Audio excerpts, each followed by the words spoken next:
น้องไปยงบ่เลิกโรงเรียนเถอะไปบ่นึกไปอันบ้านห้วยแกงมา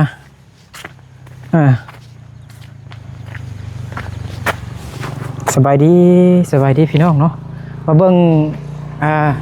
ได้ยินน้องไปยงว่าน้องอาปงเป็นไข้ว่าซั่นเซออยู่ซะอาปงนี่ติน้องเฮ็ดหยังนี่นะน้องเฮ็ดหยังสบายดีกะเขาเอาสบายดีเลยเซออาปงบ่สบายเนึอาปงปงป่วยเป็นไข้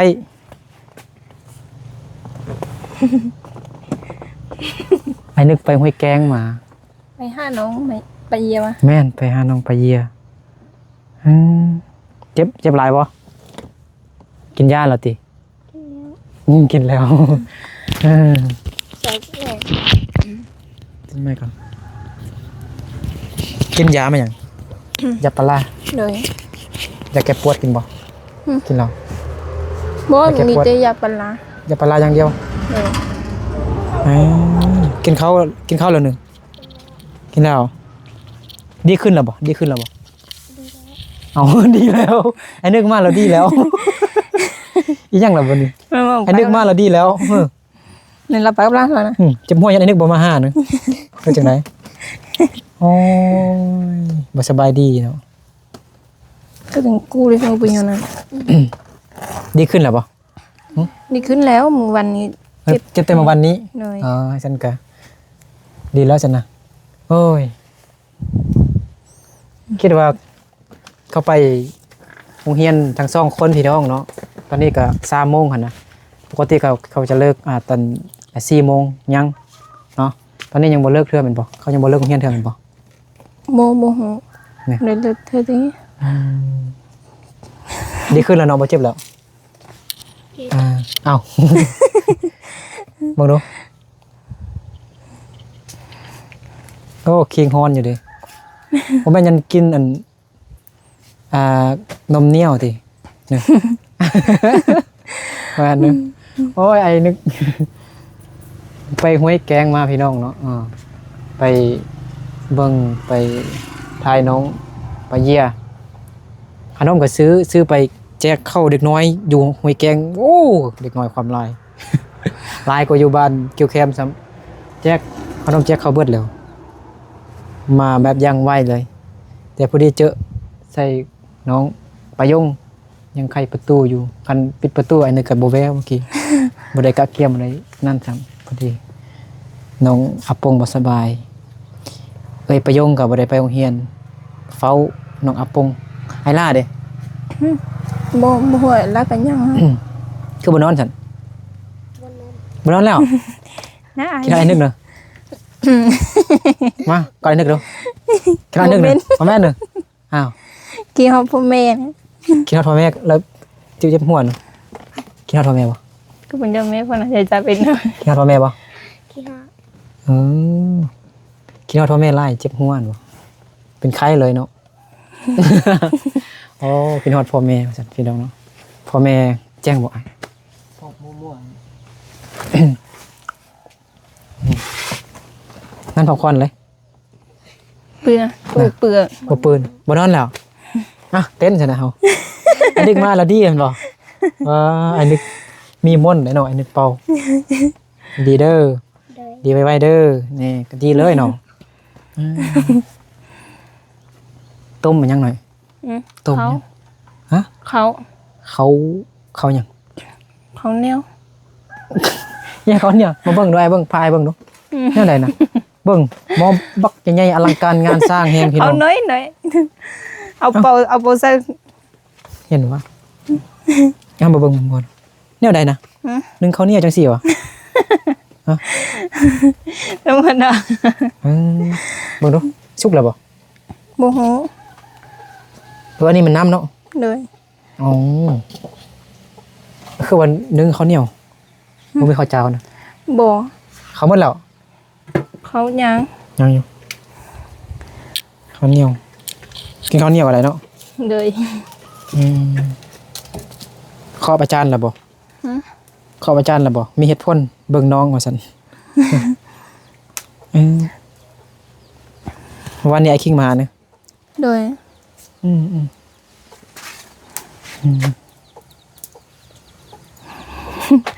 คุยได้กับแม่นี่ก็มันทางนะ อาปงดีขึ้นแล้วบ่ มื้อนี้ดีตอนแรงนี่ดีขึ้นแล้ว ดี ตอน ขึ้น เช้า แล้ว นี่มันดีบ่ได้ดีเลย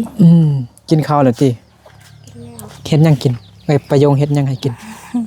ลูกชิ้น ลูกชิ้นเดี๋ยวจะกินหลายเด้อแล้วโดนกินเท่านึงก็ได้ลองกินหลายเลยลูกชิ้น เป็นอาหารสำเร็จรูปเขาเฮ็ดแบบนั้นน่ะมันดีใส่กรอกอะไรอย่างต้นกินดุกินตลอดนะสิกินทุกมื้อบ่ดีเด้เก็บผักลวกมากิน ก็อ่านหาชนอีสันเจ้า ไอ้ตัวขนาดเล็กนี่ มานั่งอยู่นี่แจ้งๆจักหน่อยเด้โอ้ FC เป็นห่วงโอ้น้องอาปงบ่สบายนี่มานั่งอยู่นี่มา ปรุงแล้วจ้า แจ้งเล นะ ย ก็คงเดี๋ยวกี้จะเดินเอาบอลลูนมาเลย มาให้ FC เบิ่งดู เอาอย่างนะ ให้เล็กอุ้มดูดีขึ้นแล้วติยังติดดาวอยู่ ไปจับแม่ง ไปนั่งอยู่นี่มานั่งนับเอ้ยอยู่นี่ ไปจับเลยเราไม่เดี๋ยวต่อเชฟได้นะได้น้องจับ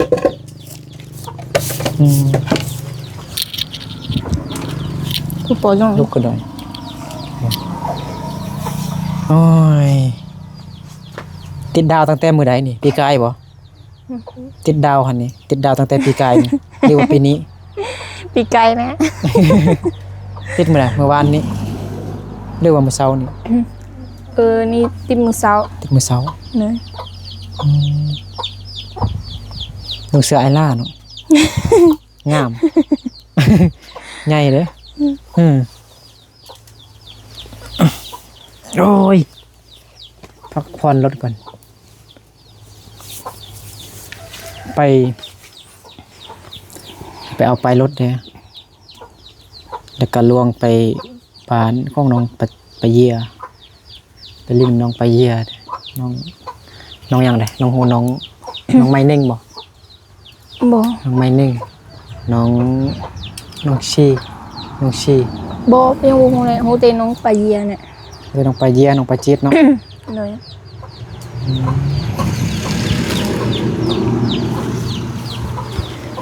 ขี่รถมาเน่าเด้ พิงไฟก่อนพี่น้อง โอ้ยน้องไปยงหนึ่งเขาวเหนียวพี่น้องเนาะคือบ่ หนึ่งแบบใส่หวดได้บ่มีหวดบ่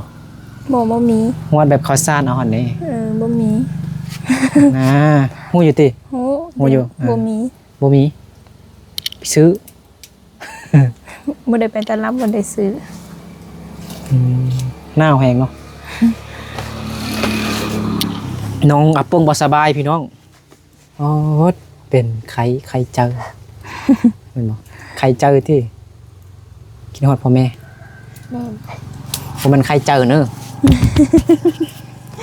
บ่แม่น ถึง แม่น บ่สิ ให้ลาไปยัง บ่ฮู้ บ่ฮู้เอ้าพะยงให้ลาไปยัง บ่แล้วไปลิ้นเนาะ ไปเล่นแล้วบ่ไปให้ บ่ มื้อนี้บ่ไปเนาะ บ่มื้อนี้ มื้อนี้ แล้ว พักผ่ บ่ อน ได้ไป จักโลน่ะน้องนึงเขาวเหนียวนึงเขาวเหนียวจักโล บ่ฮู้แหละประมาณ1 2โลบ่ฮู้ ประมาณโล2โลข้าวเหนียวผ้าเอาหาง เนย ผ้าเอาหาง อ่า ข้าวเหนียว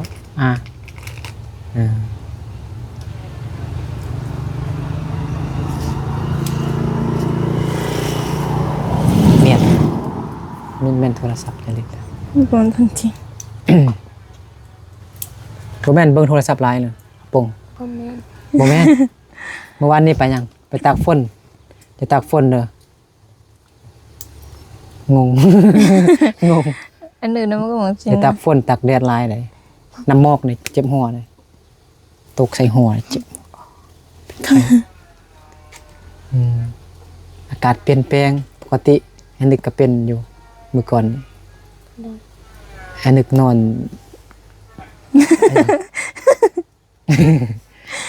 นึกก็มาตาก็จงดำเอง อันนี้เจ็บแห้งคนนะจนให้จนนี่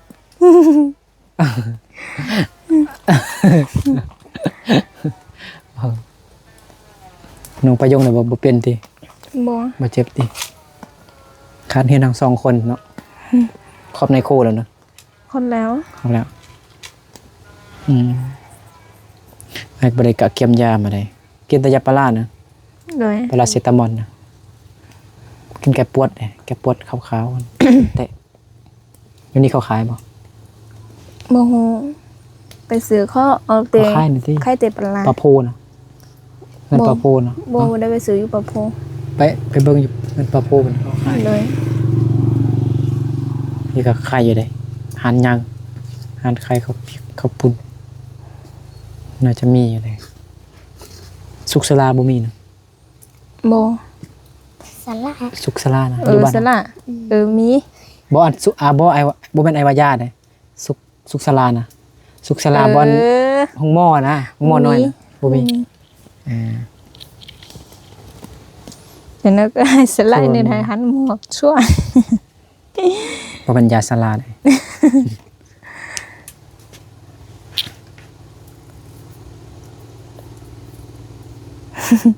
เดี๋ยวนั้นสิ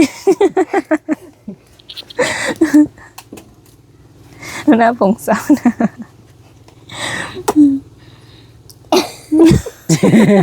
อาปงยังมีอารมณ์ยอกเอาอยู่เด้บ่สบายยังมีอารมณ์ยอกอยู่เห็นยังนะยอกไอ้นึกนึงไอ้นึกเว้าๆแล้วก็มิดจิลลี่อยู่เนาะ ก็มาทาน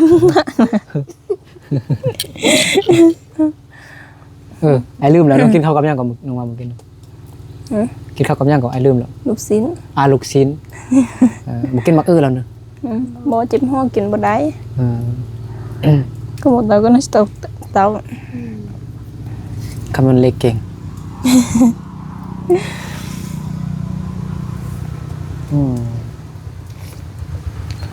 นึ่งด้นแล้วบ่เขาน้องเนาะ บ่nhung rồi lòng xem một cái này ใช่ xem một tôi xịt đó lấy có nó mỏ ยามเบิ่งอะไร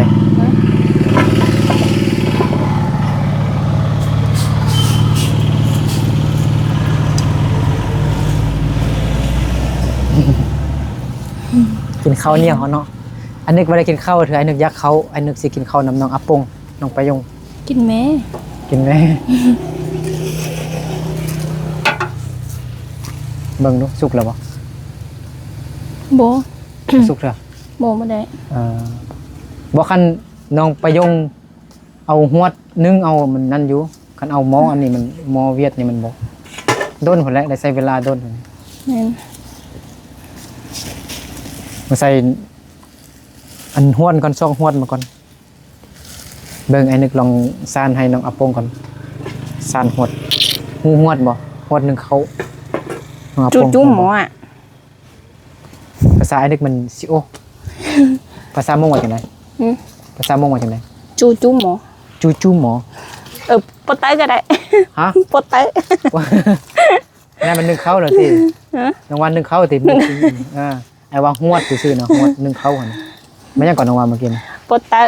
ปอเตอ rồi ก็ห้อยตีบ่บ่ถึกเถื่อก็ตรึบ่แม่นเนาะก็ได้จากเฮียนแต่คำนี้เนี่ยบ่ได้จักเชื่อ cứ có đái ก็ลองเอาดู ừ แห้งๆ ừ มันมาแบบใดวะ มันออกตัวโกกับตัวตอต้าปนกันติเกอคือ ừ เป็นเสียงมันก็คือนะไอ้แต่ไอ้คือบอกบ่ถึก cứ con lau vào đây đây thế cứ แล้วว่าให้แห้งดูน้องประยงเอ้าน้องประยงกินตัวใดมาวะคือมีแต่หมกหัวเบาแห้งดูกู ừ ừ มันเป็นแบบใดมามันลึกลับขนาดเลย เสียงตัวนี้กูกระปูเด้บางคนก็ว่ากาปูเนาะกาปูมัวเจ้า màu cháu มัวเจ้ากาปูบางคนเอิ้นกาปูเนาะ อยู่ห้วยแกงเมื่อกี้ไอ้ทำชื่อ เขาก็ว่ากับปูคือกันคุณ กา น้อง ปูห้อยเลย อือ กือกุ้งเลย บ่จื้อ หมวจื้อหมวเจ้าหมวจื้อเนาะหมวเจ้ามันปูไม่ยังตีขี้เหงื่อจะอายแล้ววันนี้ให้แท้เฮ้อเฮ้อให้แท้อาปงตีขี้เหงื่อจะอายอีกกินขนมแล้วบ่เมียน อาปงกินเนี่ย ขนมใบนึกซื้อมาให้มันนั่นบ่ แม่นะ คือบ่เอาเมียนดีๆใส่กระตาขี้เหงื่อใส่ถุงมันใส่กระสอบใส่เป่า แล้วก็ถึงจะว่ากัน บ่สบายเลยมีอารมณ์หัวอยู่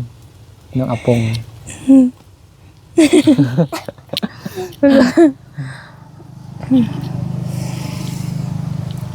มื้อนี้บ่มีแดดเนาะ โดยบ่มี อาปงมื้อนี้บ่มีแดดเนาะ บ่มี แดดมันหยังฮู้บ่ หู มันหยังมันอยู่บนใด ภาษามึง อันย่อก็ตื้อฮะ ยอดกว่าตื้อ สมตู้ แดดมันเป็นอะไรคันเฮาอยู่หม้อ นัว หม้อเตาเว้นน่ะเป็นจังได๋ อย่ารู้อย่าได้นะ เอาแวน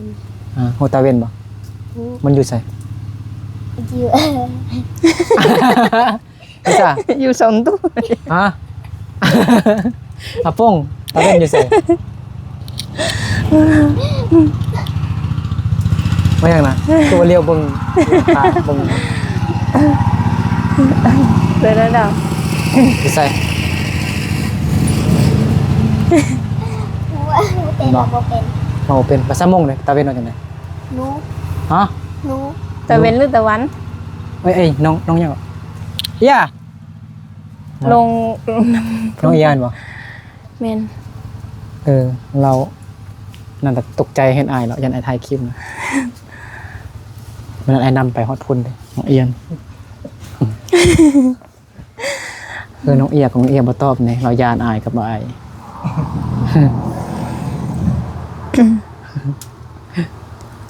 เสนอกันนะ สบายดีบ่สบายดี FC ละติ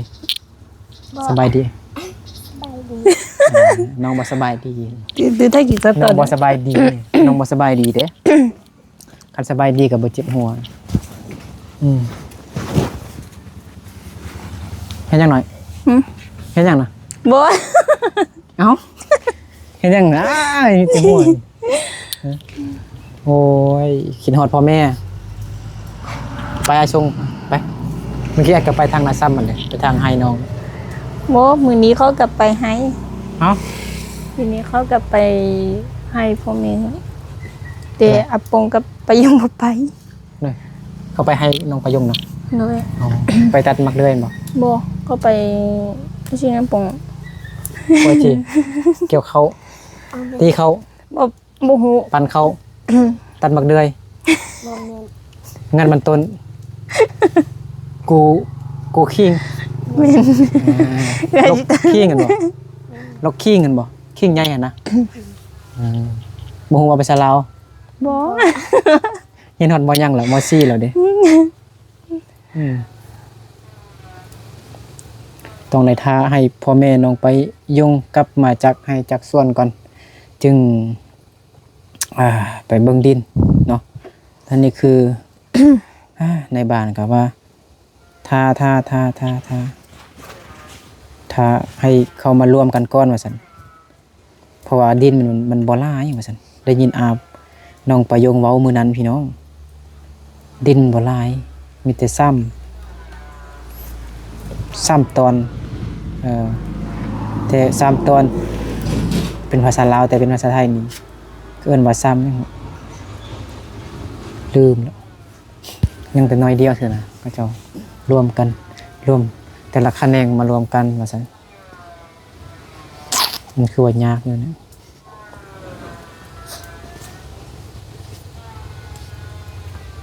จักนาทีละ19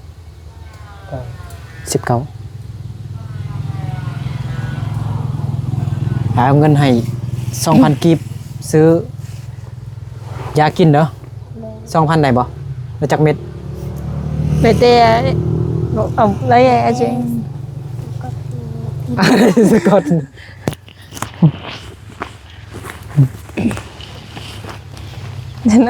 เสนอดัง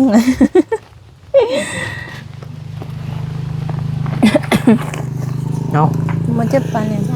โดยได้บ่ยาปลาร้าเอ้ยยาแก้ปวดได้บ่ ช่วยสิเนาะ เปล่า จิบเบายายาแก้ปวดได้บ่แต่หนึง นี่ก็เป็นนึง แต่หนึงคือว่ามีแต่10,000สิบ่ถ้าดันแก้ปวด ช่วยจุ ซื้อย่อยเอาก็ได้เด้อนั่นเดี๋ยวไอ้กลับก่อนเด้อ เดิน บ๊ายบาย บ้าน บาย มื้อนี้บ่ทันได้เอาขนมมาให้ซ้ำคิดว่าสองเอ้ยน้องเนี่ยไปโรงเรียนยังบ่ทันเลิกเทื่อมาจากบ้านห้วยแกงก็เลยสิบ่คิดว่าบ่ได้ถ่ายคลิปแล้วนะแต่พอดีเห็นน้องประยงออกไปนอกพุ่นขี่รถไปเราเห็นน้องประยงก็เลยกลับหันกลับมาถามคือบ่เข้าโรงเรียนน้องอาปงบ่สบายว่าซั่นน้องอาปงเป็นไข้น้องประยงบ่ไปโรงเรียนน้องประยงเฝ้าน้องสาวไอลากับบ่อยู่จะเป็นได้ค่าโรงเรียน2 คน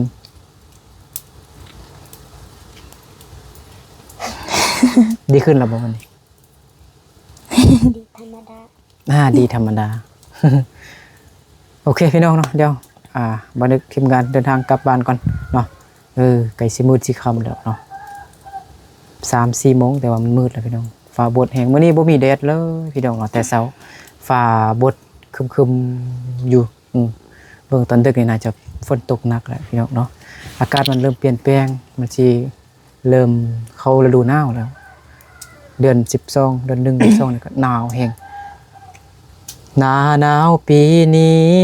อาปุงบ่อยู่บ่ฮู้สิกอดไผ อากาศหนาวบ่ได้เฮ็ดให้คนตายเป็นเรื่องของเพลงม่วนบ่ ขอบใจเด้อโอเคพี่น้องอยู่ดีมีแฮงบ่สู้ทุกคนเดี๋ยวเฮาเดินทางกลับก่อนพี่น้องเนาะดีบ๊ายบายเด้อน้องอาปุงสู้ๆเด้อ เดิน บ๊ายบาย บ้าน ดีแล้วติเห็นบ่อันนึกมาแล้วดีแล้วเนาะ คิดฮอดพ่อแม่หลายจนเป็นไข้เจ็บหัวพี่น้องเนาะโอเคไปพี่น้อง จริงจ้ะผมมาจาก